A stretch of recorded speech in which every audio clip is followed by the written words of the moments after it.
Em nome do Pai, e do Filho, e do Espírito Santo. Amém. Naquele tempo, enquanto Jesus falava, um fariseu convidou-o para jantar com ele. Jesus entrou e pôs-se à mesa. O fariseu ficou admirado ao ver que Jesus não tivesse lavado as mãos antes da refeição. O Senhor disse ao fariseu: Vós, fariseus, limpais o copo e o prato por fora, mas o vosso interior está cheio de roubos e maldades. Insensatos! Aquele que fez o exterior não fez também o interior? Antes, dai esmola do que vós possuís, e tudo ficará puro para vós. Palavra da salvação.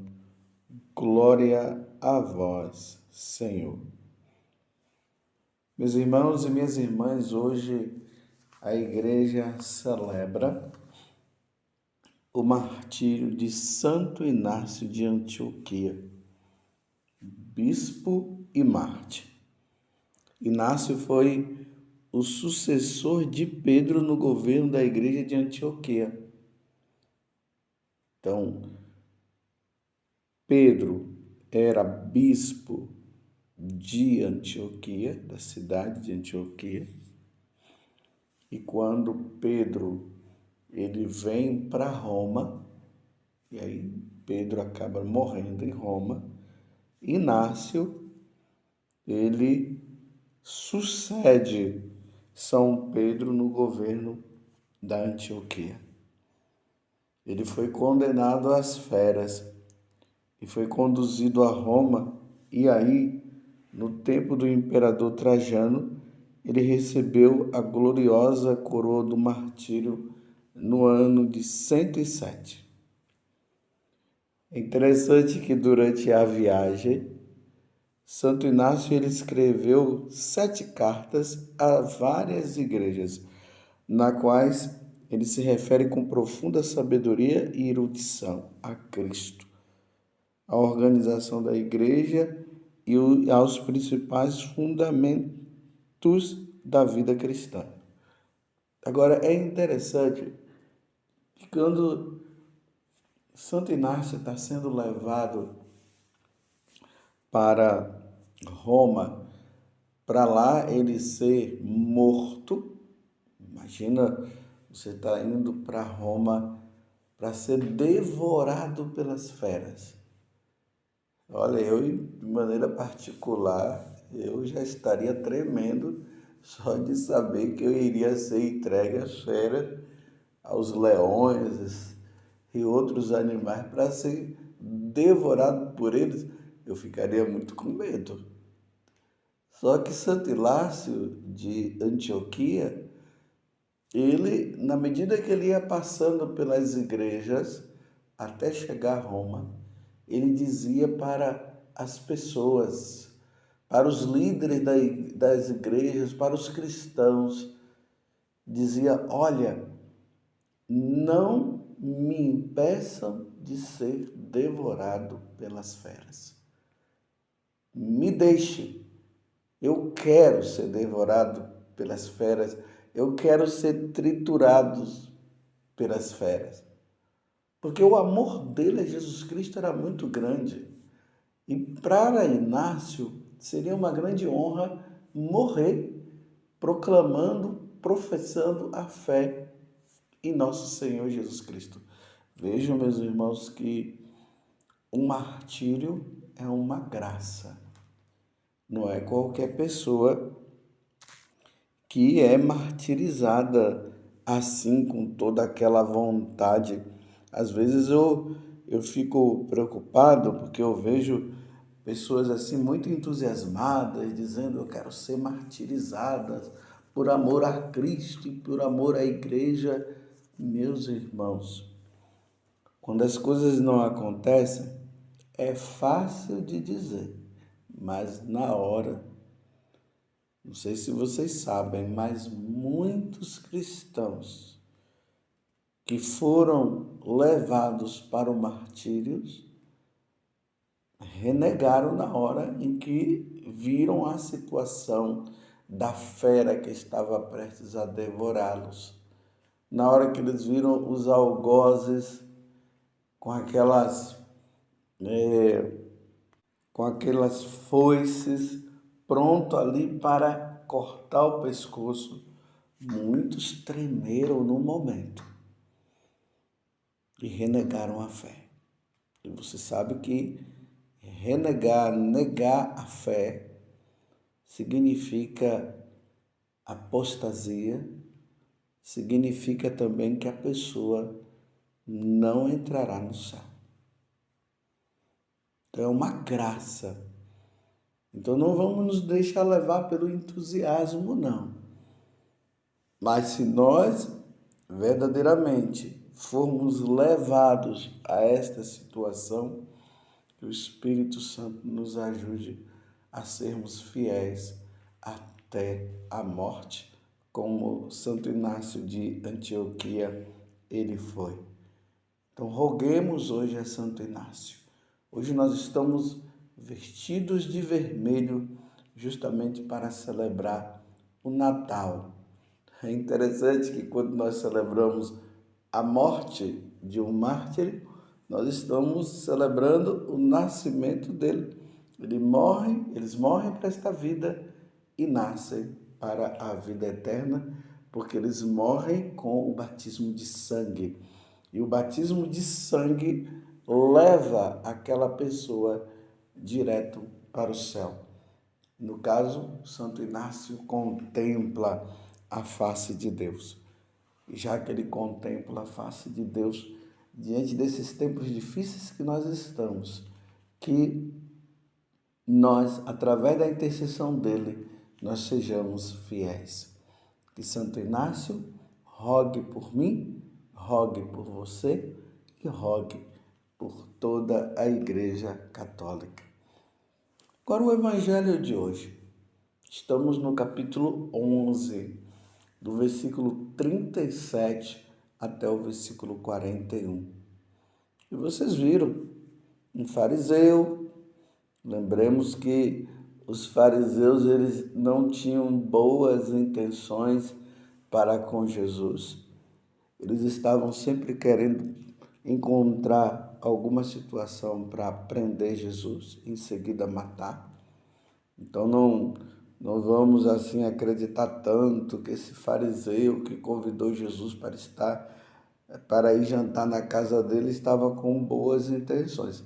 Vocês observam até que ele já começou a questionar. Ele ficou admirado. É importante notar aqui também que a expressão de admiração dele, de forma negativa, por Jesus não ter lavado as mãos antes da refeição, não foi algo que ele expressou, ele pensou, mas como Jesus é Deus, e só Deus pode entrar nos nossos pensamentos. Isso aqui é claro, né? Às vezes as pessoas ficam achando que os demônios têm a capacidade de entrar nos nossos pensamentos. Não, os demônios não têm capacidade nenhuma de entrar nos nossos pensamentos. Ele pode deduzir as coisas pelos nossos movimentos, pela nossa ação, pela forma como nós agimos. Mas dizer que os demônios, eles sabem o que nós estamos pensando, não. Só Deus tem a capacidade de penetrar os nossos pensamentos. Eu abri um parêntese para falar dessa curiosidade, porque tem muita gente achando que o demônio entra nos nossos pensamentos. Ele não entra. Então, dando continuidade, na hora que eles pensam, aí Jesus diz: vós, fariseus, limpais o copo e o prato por fora, mas o vosso interior está cheio de roubos e maldades. O vosso interior está cheio de roubos e maldades. O questionamento dos fariseus para com Jesus é simplesmente porque Todas as vezes que as pessoas iam para uma casa, para refeição e tudo, lá já tinham aquelas talhas que as pessoas chegavam e faziam tipo uma purificação. Eles lavavam as mãos, lavavam o rosto, porque o fato de estarem ali no mundo, né, nas coisas, fazendo tantas coisas, mexe aqui, mexe lá, pega aqui, pega lá. Então, na cabeça deles, eles criaram essa mentalidade também de que as pessoas estariam contaminadas de alguma coisa. Então, era preciso, antes das refeições, fazer toda essa higiene. Não é a higiene como nós imaginamos, né? Que nós também lavamos as mãos antes das refeições, pelo menos é o que nós deveríamos fazer. Mas para nós é uma questão de higiene, para eles não, era uma questão religiosa. Então, por ser uma questão religiosa, eles questionaram Jesus. Aí Jesus diz: vocês estão preocupados com essa parte exterior. Essa a preocupação de vocês. Mas eu quero dizer para vocês que a questão não está no exterior, a questão está no interior, no seu interior. É aqui que é necessário acontecer essa limpeza. Vocês estão entendendo dessa parada? Justamente para que você pudesse pensar nisso. A questão não está no exterior. A questão está dentro de nós. As maldades, os roubos, a adultério, insensatez, as mentiras. Essa é a questão. Essa limpeza que nós devemos fazer. E essas coisas que estão no interior, que podem nos condenar ao inferno, nós devemos limpar. E essa limpeza ela acontece no confessionário. É lá no confessionário, ajoelhado aos pés daquele ministro de Deus que é Jesus Cristo. E isso nós cremos que através dos sacramentos é Jesus quem age. Então, é ali aos pés do sacerdote que nós fazemos esta limpeza interior. Quanto tempo faz que você está sujo interiormente, mas externamente parece que você está ótimo, né? Tem gente que consegue justamente enganar os outros. Externamente parece que está ótimo, mas internamente está cheio de pecado. E quanto tempo faz que você não busca o confessionário?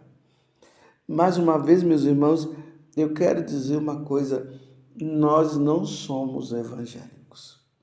As pessoas ficam achando que basta entrar no quarto, pedir perdão a Deus e está tudo certo. Tem outros também que, por ignorância, dizem: os pecados já são perdoados na missa. Não, o pecado mortal não é perdoado na Santa Missa. Isso precisa ficar bem claro.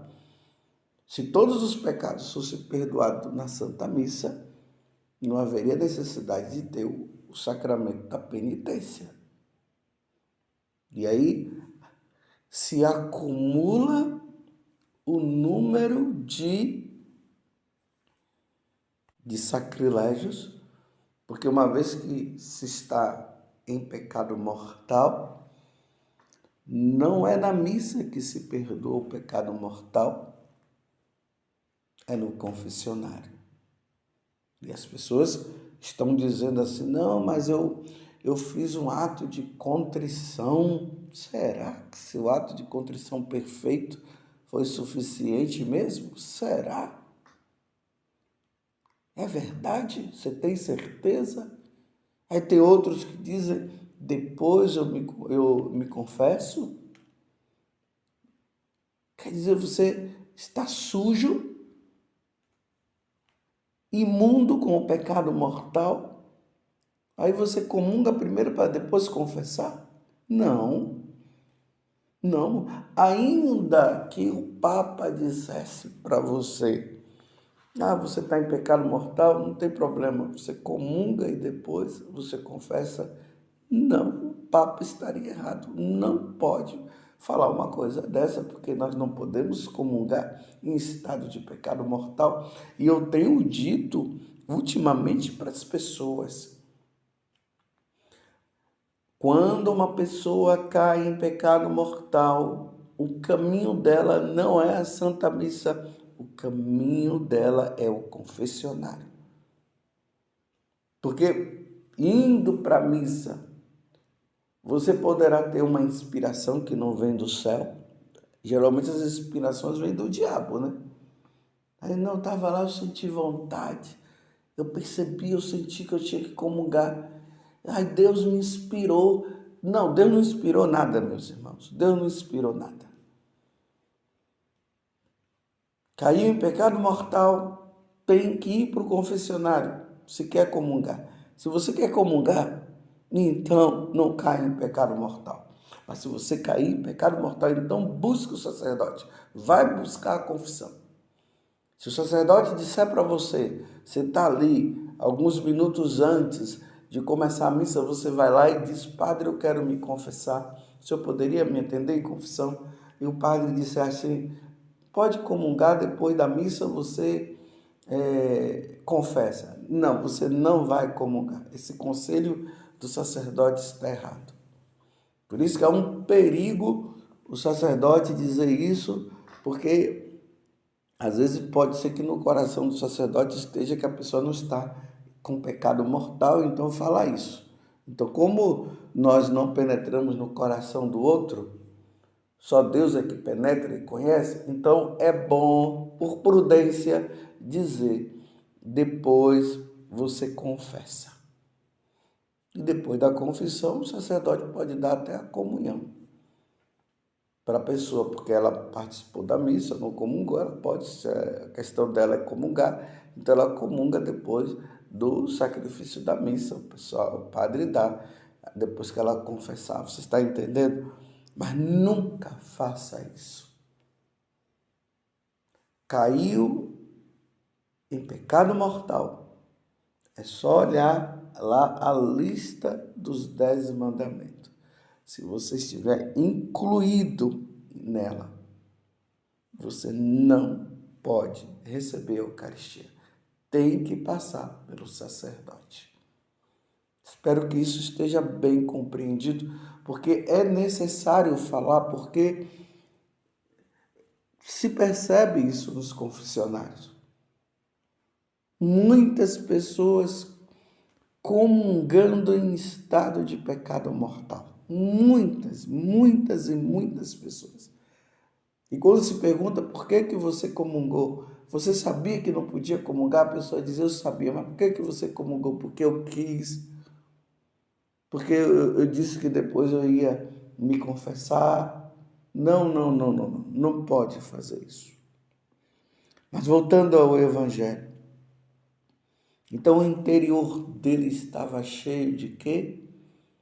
De insensatez, de maldades. E aí Jesus disse assim para ele, olha, dá esmola do que vós possuís e tudo ficará puro para vós. Por que Jesus está falando isso para esse fariseu? Porque é assim que eles agiam. Se enriqueciam com a pobreza dos pobres, das viúvas. E enriquecendo, não praticavam a esmola. Então Jesus agora está dizendo, então, já que você está preocupado comigo, por eu não ter lavado as mãos, a minha preocupação maior com você é essa. Você está em estado de pecado, pecado grave. Porque você não tem dado esmola, você tem como dar, você está roubando, está tirando dos outros.